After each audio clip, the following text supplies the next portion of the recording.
और अब बात उत्तर प्रदेश में चल रही सियासत की कर लेते हैं। दरअसल यूपी में होने वाले उपचुनाव के लिए बीजेपी अभी से तैयारियों में जुट गई है। दावा किया जा रहा है कि बीजेपी मुस्लिम बाहुल्य सीट पर मुस्लिम कैंडिडेट को उतारने की तैयारी कर रही है, जिससे समाजवादी पार्टी के पीडीएफ फॉर्मूले को भेदा जा सके। आपको इसी पर रिपोर्ट दिखाते हैं। आखिर वो कौन सी सीट है जहां पर बीजेपी मुस्लिम प्रत्याशी उतारने की तैयारी कर रही है।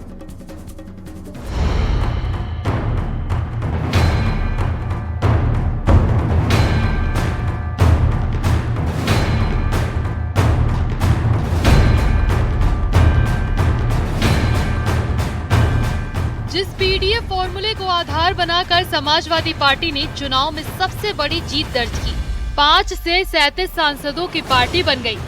अखिलेश के उसी फॉर्मूले को फेल करने के लिए अब बीजेपी ने नया प्लान तैयार किया है।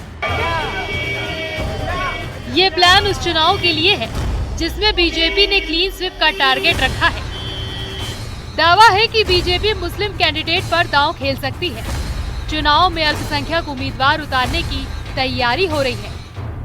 मुरादाबाद की कुंदरकी सीट के लिए प्लान तैयार हो रहा है, क्योंकि लोकसभा चुनाव में हुई हार के बाद अब बीजेपी उत्तर प्रदेश की सभी 10 विधानसभा सीटों पर होने वाले उपचुनाव में 10 की 10 सीटें जीतकर विपक्ष को मुंहतोड़ जवाब देने के लिए विशेष रणनीति पर काम कर रही है। बीते लोकसभा चुनाव में बीजेपी को मिली करारी शिकस्त के बाद अब बीजेपी उत्तर प्रदेश में होने वाले विधानसभा उपचुनाव की सभी 10 में से 10 सीटें जीतना चाहती है। लेकिन ये किसी बड़ी चुनौती से कम नहीं है, क्योंकि इन 10 सीटों में जहां 5 पहले ही समाजवादी पार्टी के पास थी, 4 बीजेपी के पास थी और 1 सीट पर आरएलडी के उम्मीदवार की जीत हुई थी। और यही कारण है कि अब बीजेपी कुंदरकी से किसी मुस्लिम उम्मीदवार को मैदान में उतारने पर भी विचार कर रही है। अगर बीजेपी ने कुंदरकी से किसी मुसलमान को कैंडिडेट बनाया तो साल 2019 के बाद पार्टी की ओर से पहली बार किसी मुस्लिम को मौका मिलेगा। बीजेपी ने 2019 में मुख्तार अब्बास नकवी को लोकसभा चुनाव के लिए टिकट दिया था।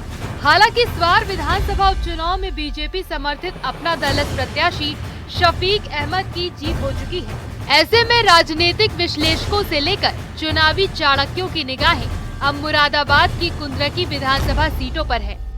सवाल है कि क्या कुंदरकी से मुसलमान लड़े? किसी को भी भारतीय जनता पार्टी, जो भारतीय जनता पार्टी का कार्यकर्ता होगा, चुनाव जीतने की स्थिति में होगा, भारतीय जनता पार्टी चयन कर उसको टिकट देती है। भारतीय जनता पार्टी इस आधार पर नहीं देखती कि वो हिंदू है, मुसलमान है, दलित है, ओबीसी है। जो वहाँ पर स्थिति होगी और चुनाव जीतने के लायक जो भाजपा कार्यकर्ता सक्षम होगा, उसको पार्टी टिकट देने का निर्णय करती है। देखिए, कुंदरकी जो सीट है, जातीय समीकरणों के लिहाज से देखेंगे तो वो मुस्लिम बाहुल्य सीट है। 1993 में बीजेपी पहली बार वहाँ से चुनाव जीती थी। 2017 के जब चुनाव हुए थे, प्रचंड बहुमत बीजेपी को हासिल हुआ था उत्तर प्रदेश में, लेकिन कुंदरकी सीट से बीजेपी के रामवीर सिंह हार गए थे। हालांकि वो 10,000 का मार्जिन था हार का। और 2022 के जब विधानसभा चुनाव हुए तब कमल प्रजापति बीजेपी के लड़े थे, लेकिन जियाउर रहमान बर्क से वो 43,000 वोटों से चुनाव हार गए थे। दरअसल उत्तर प्रदेश की जिन 10 विधानसभा सीटों पर चुनाव होना है, उनमें से 5 सपा, 4 बीजेपी और 1 आरएलडी विधायक की 2022 में जीत हुई थी। लेकिन अब इन सीटों पर दोबारा होने वाले उपचुनाव में बीजेपी सभी 10 की 10 सीटें जीतकर अपने पक्ष में माहौल बनाना चाहती है। और इसी चाह में बीजेपी ने अखिलेश के पीडीएफ फॉर्मूले का तोड़ निकाल लिया है।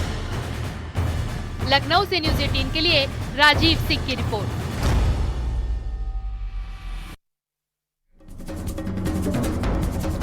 और बात सदन में मोदी की आक्रामक तेवर, विपक्ष का वॉकआउट और केंद्र में राहुल गांधी की, क्योंकि संसद के हंगामेदार सत्र का